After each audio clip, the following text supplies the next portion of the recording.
Santa Catalina Labouré y la Medalla Milagrosa. Apariciones de Nuestra Madre a la Santa.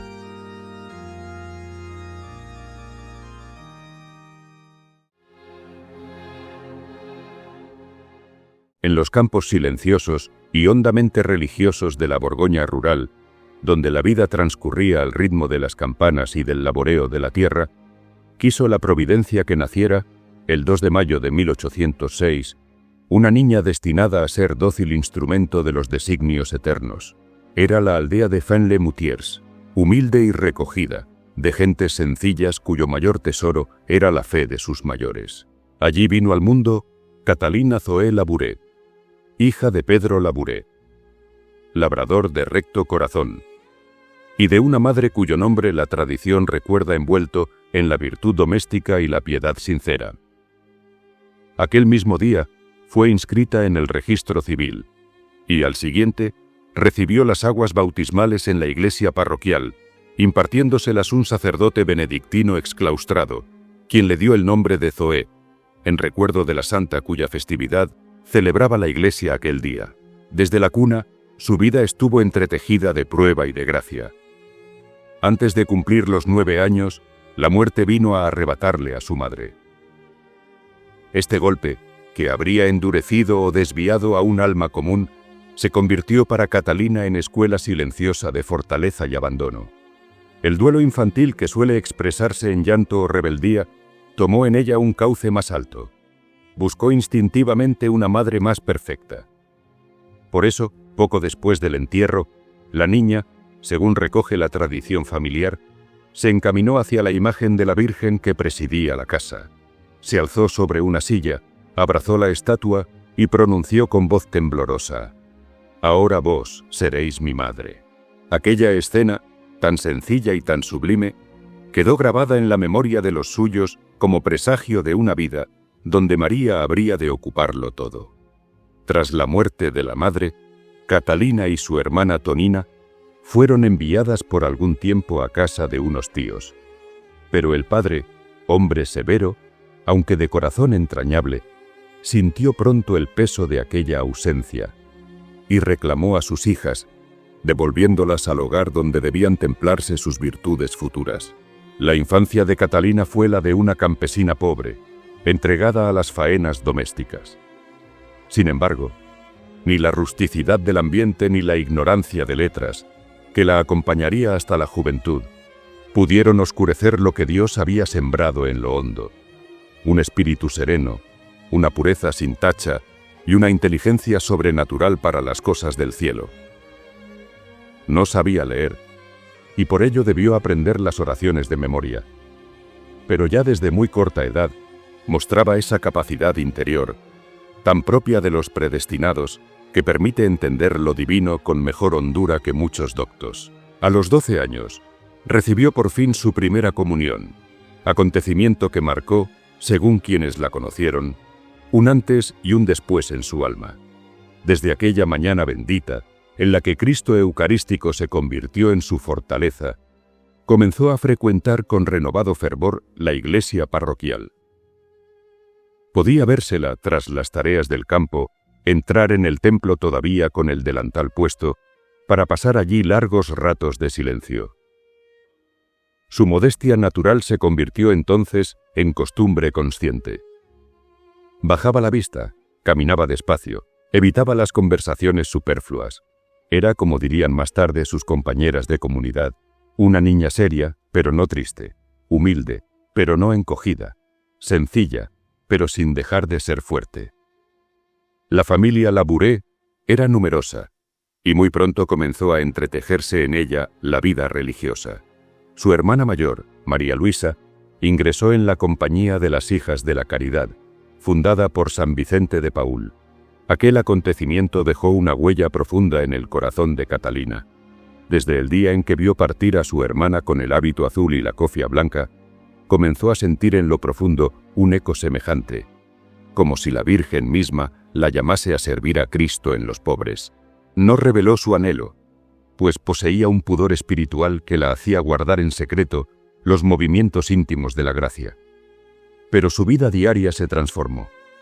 Rezaba más, hablaba menos, y con frecuencia se la veía alargar las rodillas sobre el piso de la iglesia mientras el resto de la familia se recogía en la casa.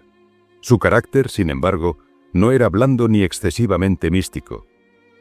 Al contrario, quienes la conocieron en esos años la describen como una joven decidida, trabajadora infatigable, despejada de juicio y dotada de un espíritu práctico que habría de servirle más tarde en los oficios humildes de la comunidad. Era, al mismo tiempo, profundamente obediente. Jamás se la oyó quejarse, y su padre podía confiarle cualquier tarea sin temor a la negligencia. Fue precisamente aquel padre, a quien ella amaba sinceramente, el primero en oponerse a su vocación. Temía perder a la hija que más ayuda le prestaba en la casa, y temía aún más verla entrar en lo que él creía una vida demasiado dura para una joven de salud delicada. Pero Catalina, sin replicar ni protestar, hizo lo que hacen los santos. Se puso a orar. Y una oración suya, que no era más que un susurro confiado, tenía más fuerza que muchos discursos. Con el tiempo, y tras no pocas resistencias, el corazón paterno cedió, y Catalina pudo prepararse para lo que sería el viaje decisivo de su existencia.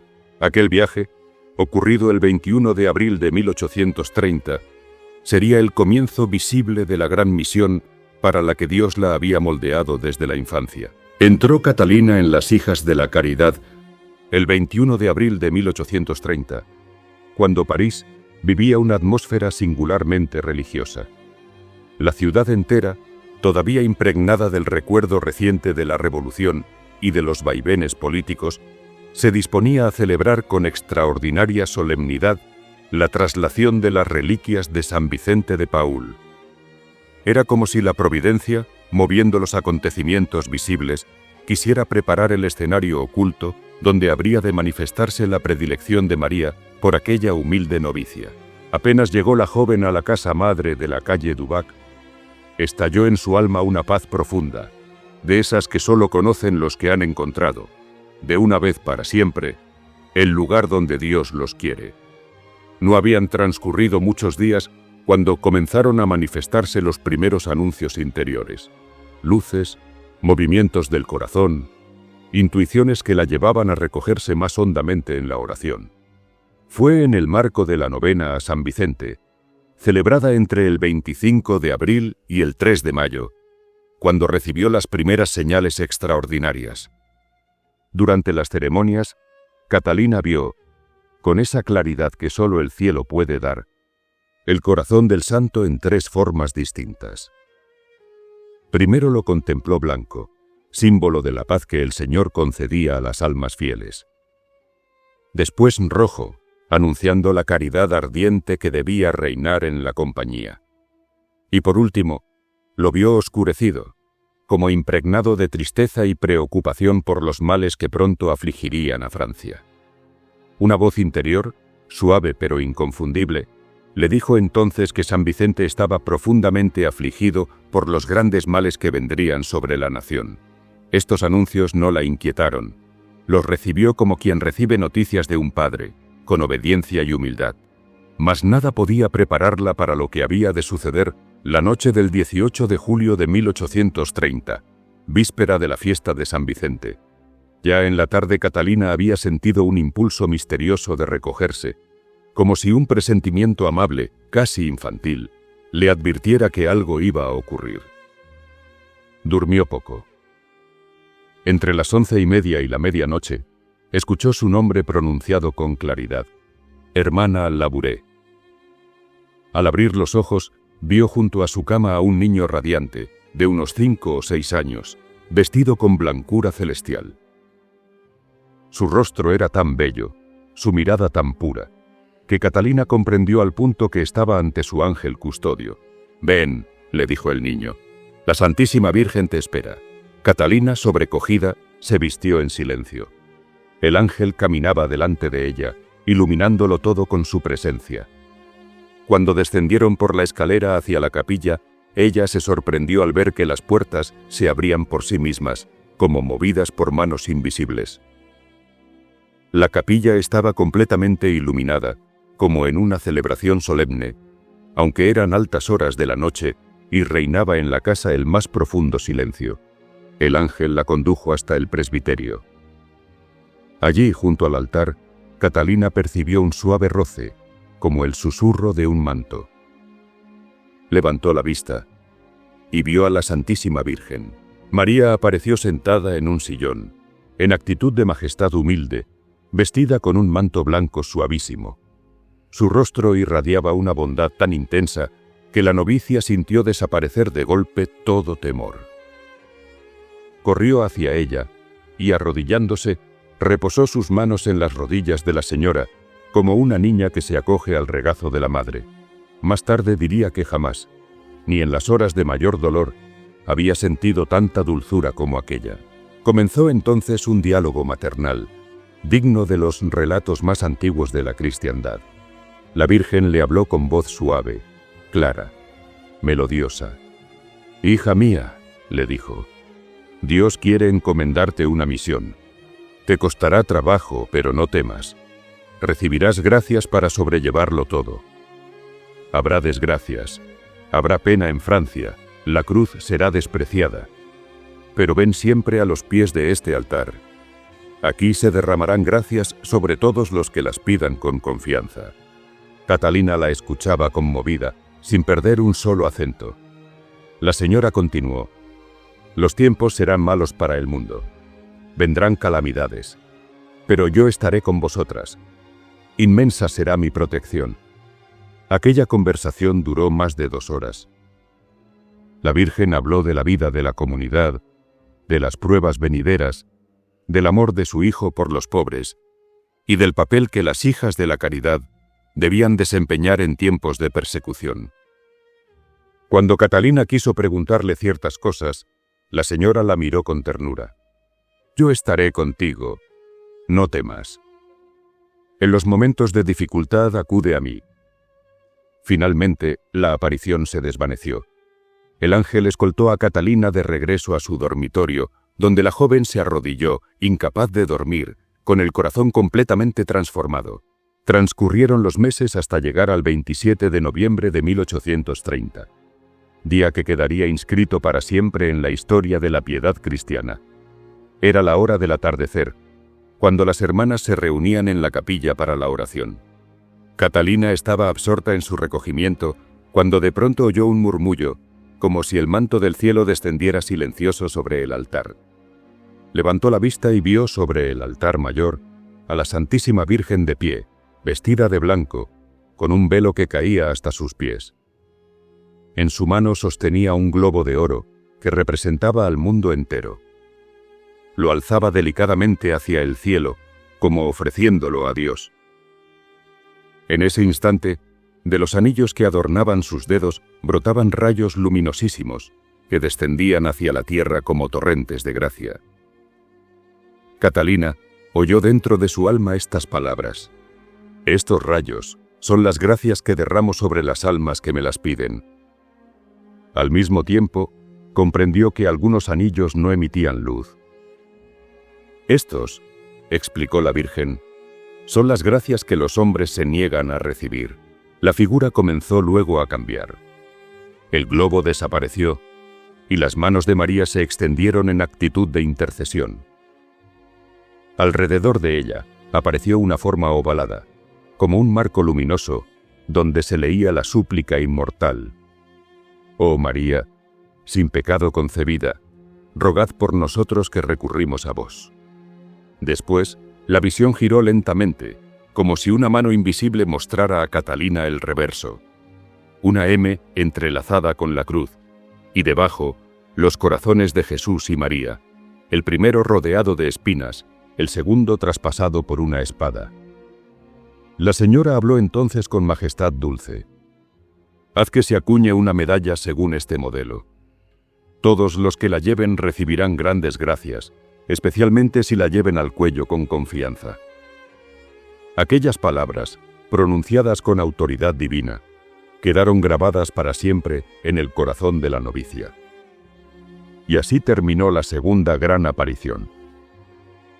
En diciembre, la Virgen volvió a aparecerse a Catalina en circunstancias parecidas, confirmando la misión y asegurándole que debía comunicarlo todo a su confesor.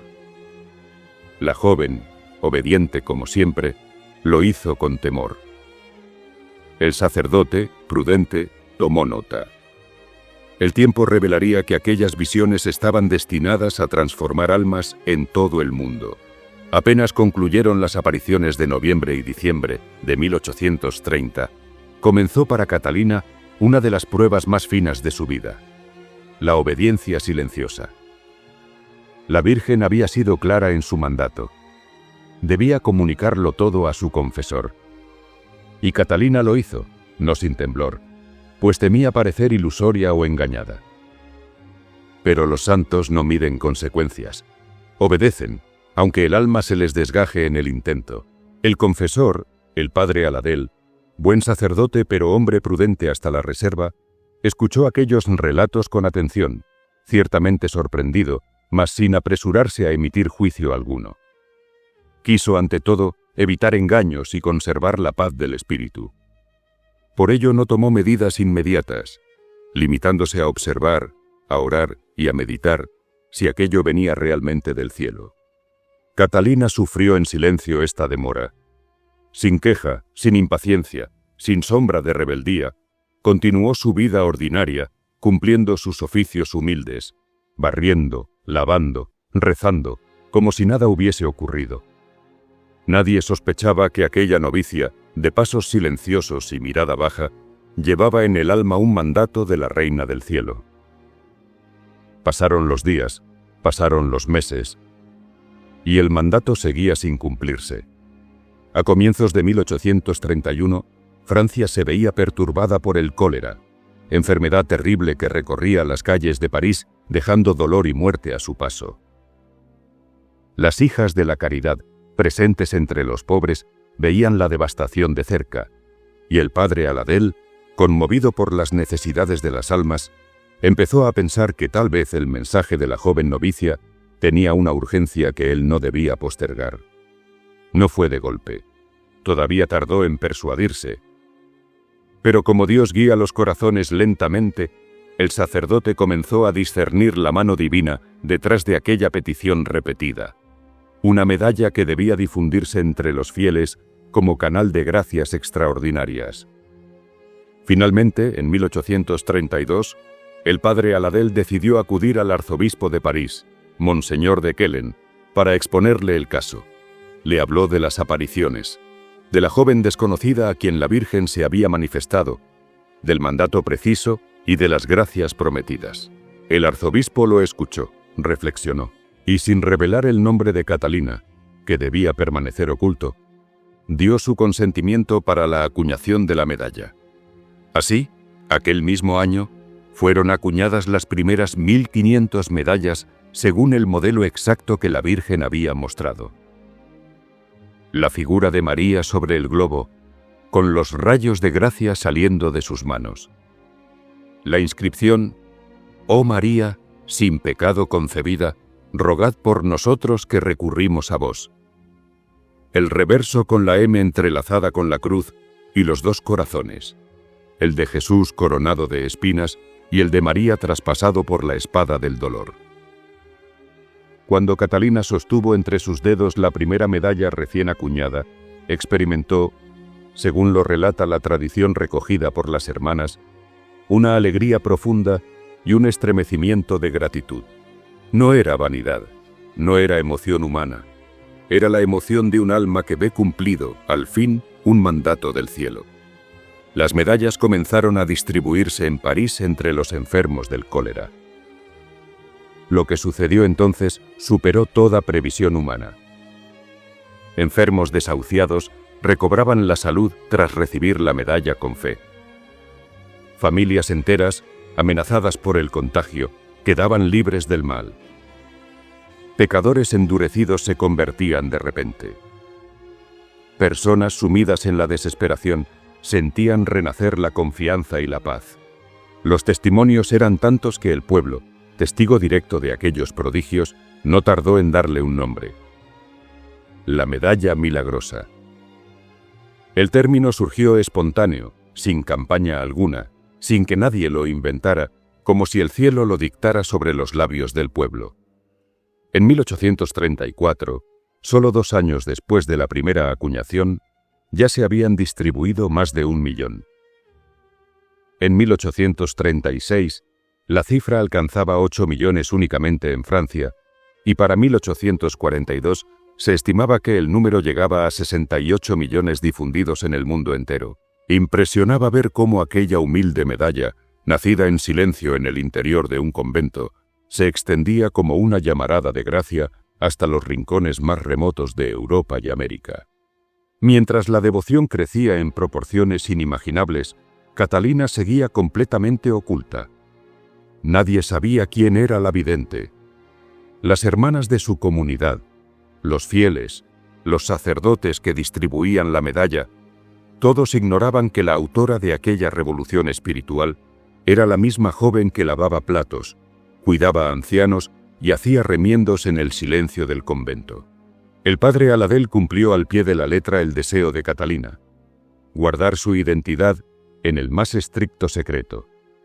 Ni una vez permitió que su nombre circulara, ni una vez la expuso a elogios o a curiosidad. Años después, el mundo entero proclamaría la medalla milagrosa, pero Catalina seguiría barriendo patios, fregando ropa y sirviendo la sopa de los pobres sin que nadie sospechara su misión. Este anonimato duraría 46 años.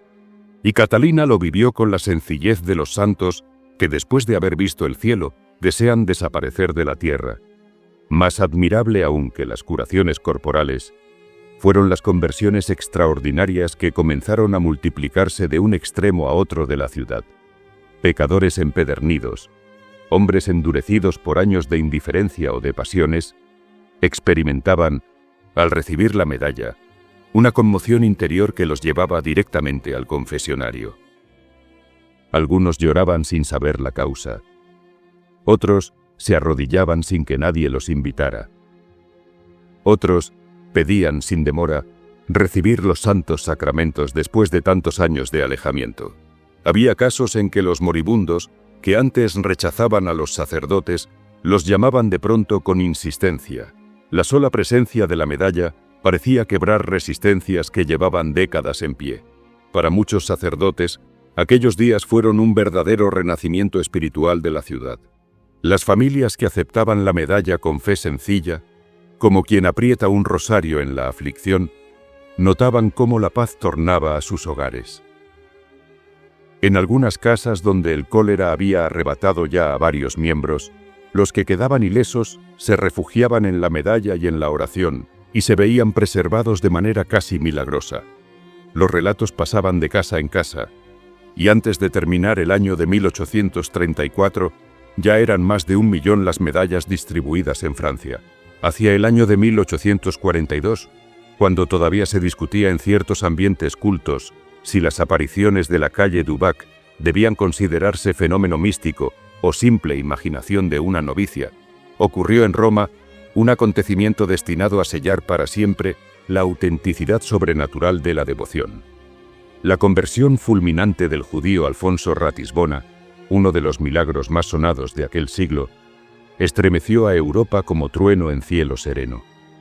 Su historia, que merece ser narrada con detalle y se hará más adelante, se convirtió en argumento irrefutable para millones de almas. En apenas 3 semanas, tras su conversión, se difundieron por toda Europa incontables relatos del suceso, y la demanda de medallas aumentó de manera gigantesca. La documentación del archivo reseña numerosas gracias relacionadas con la medalla. Protección visible de comunidades religiosas durante periodos de persecución, especialmente en Francia. Paz interior repentina en almas atormentadas o tentadas contra la fe. Favores en peligro de muerte, donde personas que sufrían accidentes graves eran preservadas del daño mortal tras invocar a la Virgen de la Medalla. Conversiones en el último momento, consideradas por algunos sacerdotes como milagros morales incuestionables. Quienes convivieron con Santa Catalina notaron también cierta gravedad apacible que la acompañaba en toda circunstancia. Cuando se contaban en la comunidad los prodigios de la medalla, curaciones, conversiones repentinas, favores en peligros graves, Catalina escuchaba sin alterarse, sin gesto de vanidad, como quien oye hablar de cosas lejanas.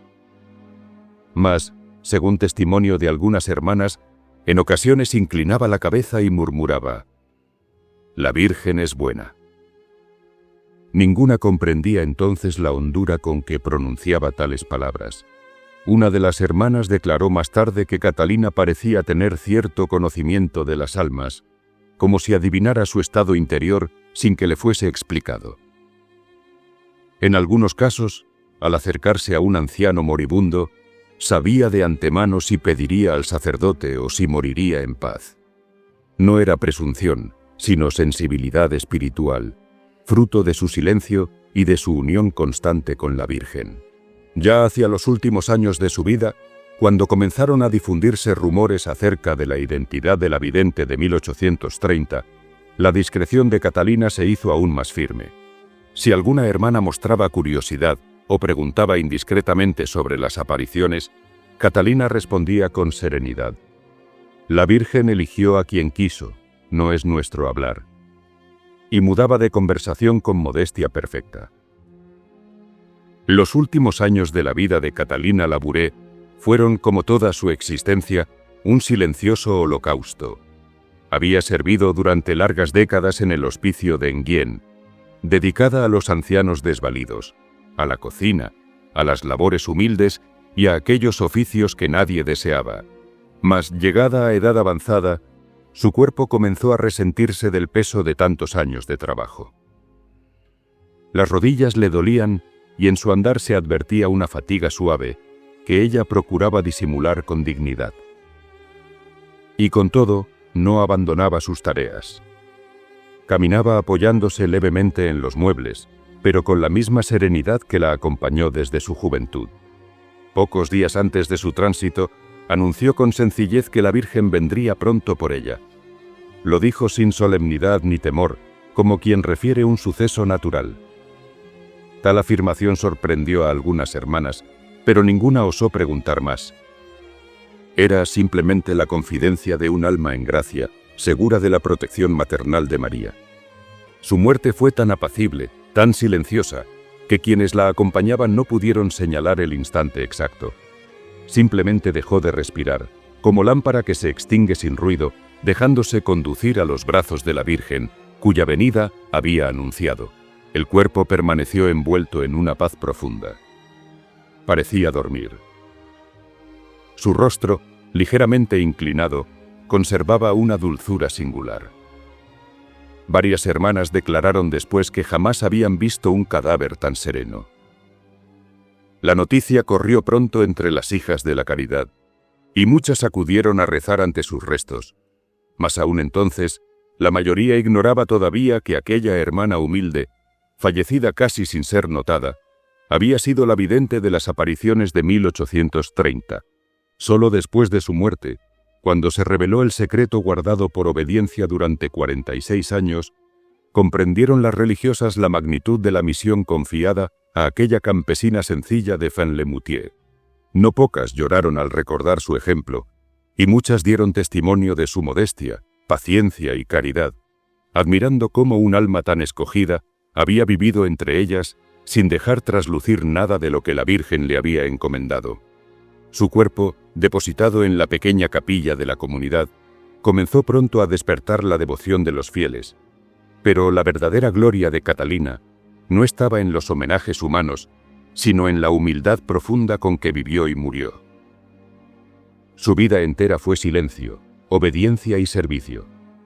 Y su muerte, dulce y apacible, fue el sello último de aquella unión constante con Dios y con la Virgen a la que consagró cada instante de su existencia.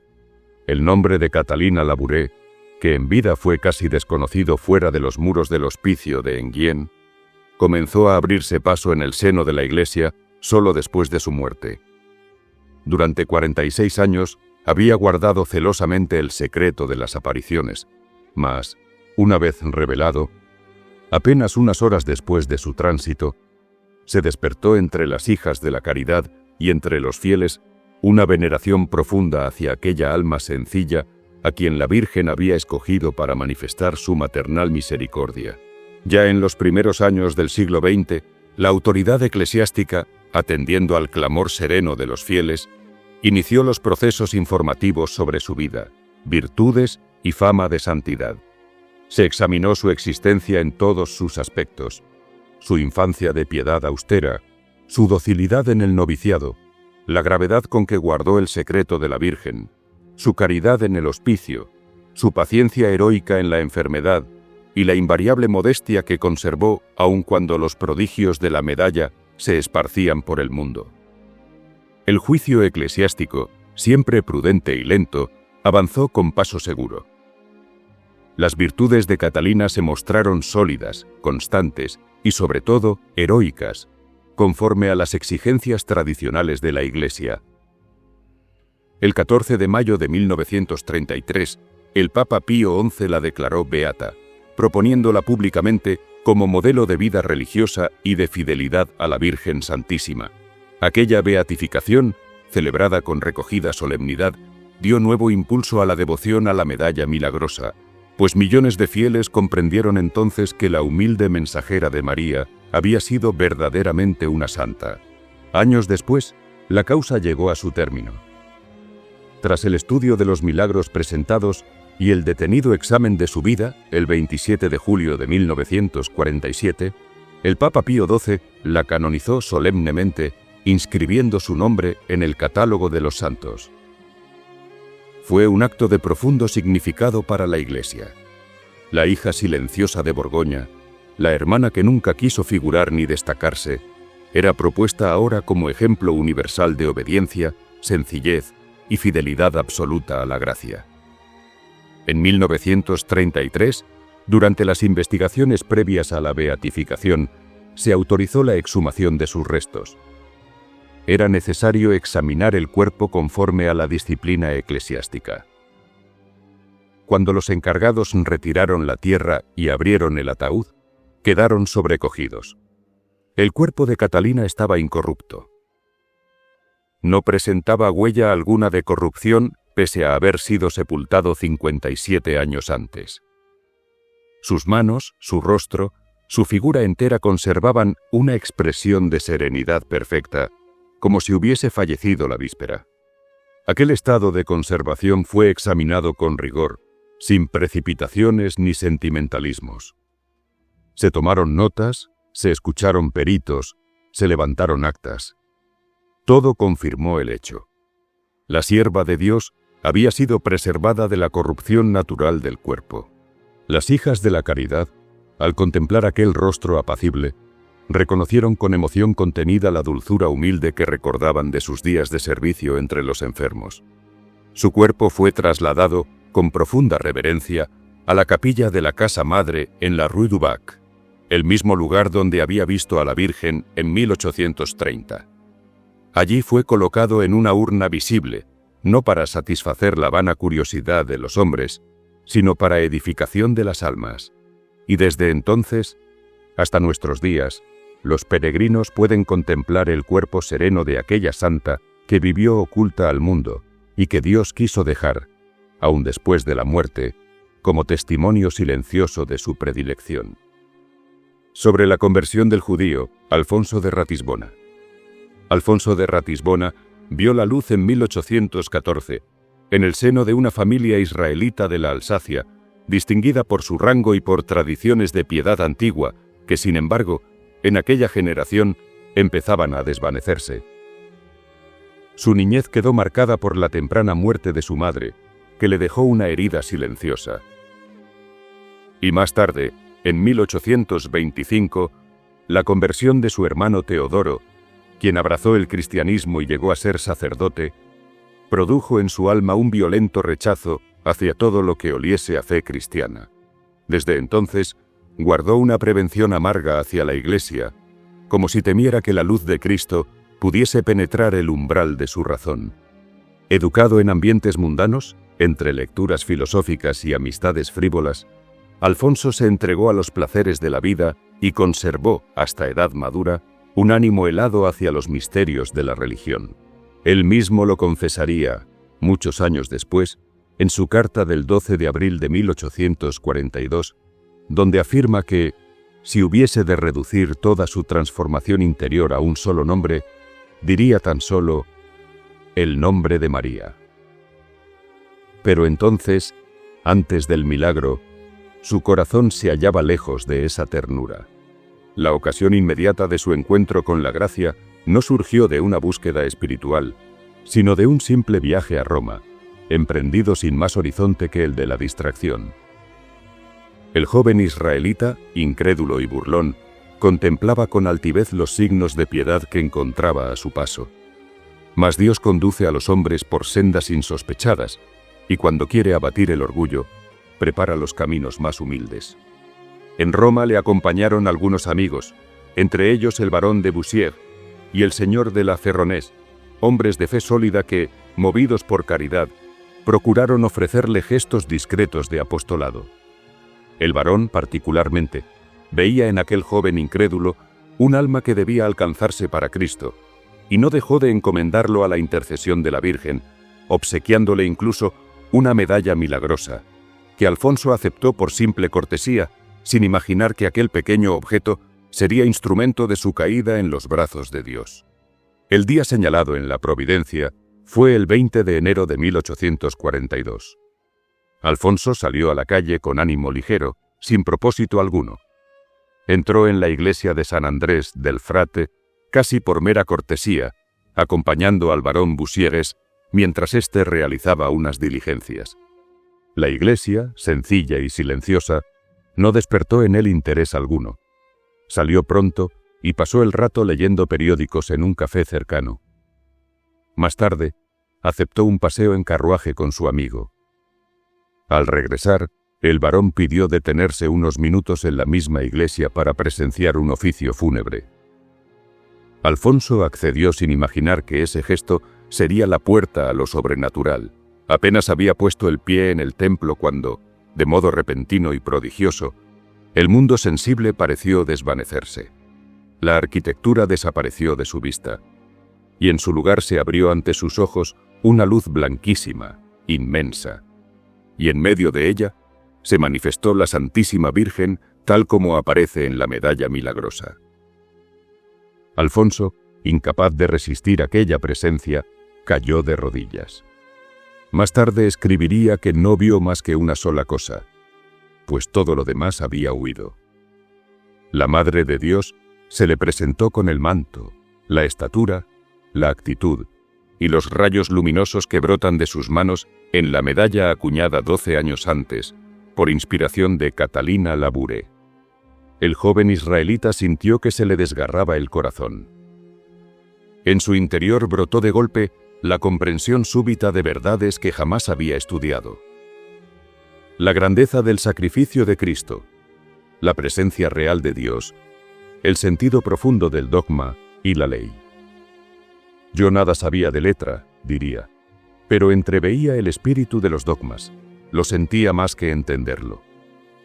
No oyó palabras articuladas, pero la Virgen, con un suave gesto de la mano, pareció indicarle que se arrodillara y aceptara la gracia. No me habló, testificó él, pero yo lo comprendí todo. Al término de la visión, lo encontraron prosternado, tembloroso, vuelto hacia la capilla del Arcángel San Miguel, bañado en lágrimas. El barón Boussières, consternado y conmovido, escuchó sus repetidas exclamaciones. «La he visto, la he visto. ¡Qué felicidad! Dios es bueno». Alfonso abrazó la medalla que llevaba al cuello, la besó repetidas veces y suplicó ser conducido a un sacerdote sin demora. Los padres jesuitas lo recibieron con caridad. El padre Villefort le impuso un breve retiro para ordenar las gracias recibidas. Su deseo de recibir el bautismo era tan ardoroso que llegó a exclamar: «Los judíos que oyeron la predicación de los apóstoles fueron bautizados inmediatamente. ¿Cómo retardar el bautismo a quien ha visto a la reina de los apóstoles?» No era impaciencia humana, sino la urgencia de un alma tocada por el fuego celestial. Tras el tiempo prudente de preparación, fue bautizado el 31 de enero de 1842 en la iglesia del Jesús y confirmado y admitido a su primera comunión aquel mismo día. Su emoción fue profunda, su gratitud inmensa. El sumo pontífice Gregorio XVI lo recibió y le entregó un crucifijo y varias medallas, exhortándolo a propagar la devoción que lo había transformado. Lejos de contentarse con el gozo privado, Alfonso entregó su vida entera a la propagación de la fe entre los israelitas. Ingresó en el noviciado de la Compañía de Jesús y más tarde, con permiso de la Santa Sede, se unió a su hermano Teodoro para fundar la obra que daría origen a Nuestra Señora de Sion. A los 10 años de su conversión, la obra contaba ya con numerosas abjuraciones y bautismos, fruto de un apostolado ardiente que Alfonso ejerció hasta su muerte. La Iglesia, por su parte, quiso asegurarse de la autenticidad del prodigio.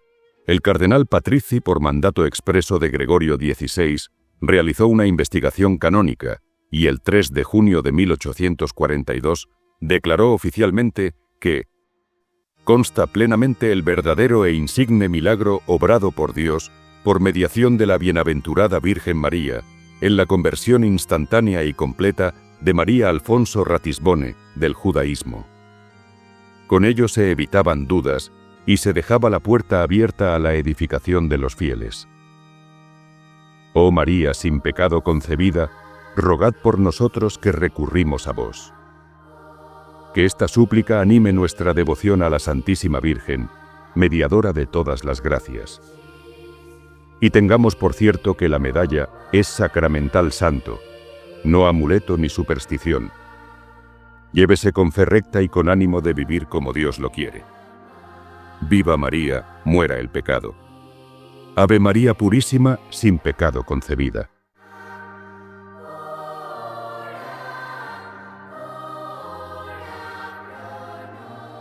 Dos banderas. Ad maiorem Dei gloriam.